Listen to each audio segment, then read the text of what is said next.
Il y a quelques semaines, le ministre de la Transition écologique, Nicolas Hulot, c'est ça, l'écologie que Nicolas Hulot, a confirmé la réduction du nucléaire dans la production d'électricité à 50% d'ici 2025. Mais en attendant, quelles pourraient être les alternatives aux centrales nucléaires?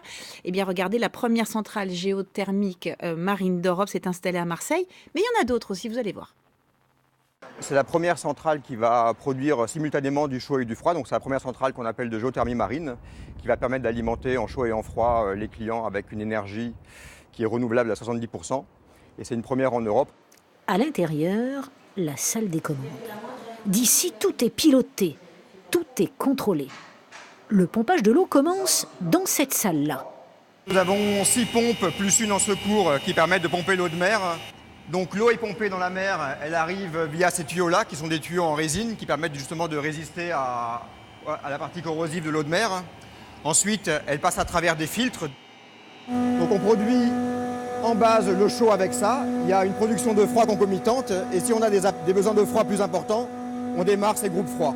D'ici 2020, 500 000 mètres carrés de bâtiments seront alimentés par la toute nouvelle centrale Thassalia.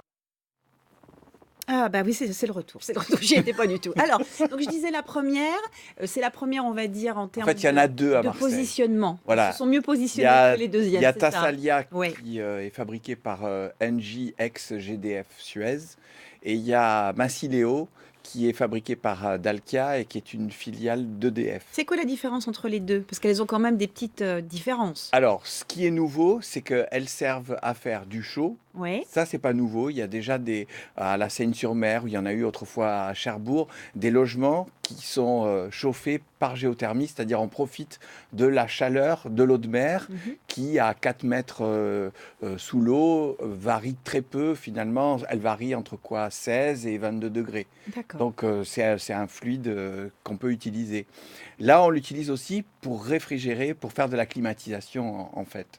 Donc, on l'utilise comme pour une climatisation réversible, aussi bien pour le chaud que pour le froid. Et le principe, c'est à chaque fois le même, c'est-à-dire que on pompe l'eau de mer, on l'échange avec un circuit d'eau douce par un échangeur à plaques, et du coup, après, on met soit une pompe à chaleur ou un climatiseur, et ça permet d'économiser quand même énormément d'énergie. Donc 70% annoncent chacun des fabricants. Et la différence entre les deux, c'est que l'un fait de l'eau tiède qu'ensuite on chauffe ou qu'on réduit, et l'autre, à Thassalia, a 2 circuits, un circuit d'eau chaude et un circuit d'eau froide.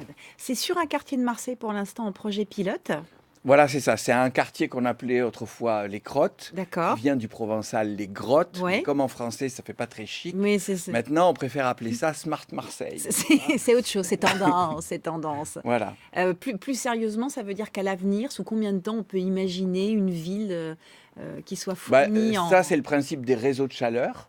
Donc, petit à petit, c'est géré par Euroméditerranée. C'est le programme Euroméditerranée. Donc, petit à petit, vont se brancher dessus différents bâtiments, et ils vous annonçaient 500 000 mètres carrés d'ici 2020. Pas mal. Alors, on se disait avec Eric que c'était bien d'avoir des industriels qui récupèrent ce genre de projet, mais nous, consommateurs, nous pouvons aussi œuvrer. Oui, bon là, il y a eu pas mal d'aides, et puis il y a eu un appel d'offres. C'est quand même parce qu'il y a une démarche volontariste d'Euromed de développer ce genre de choses.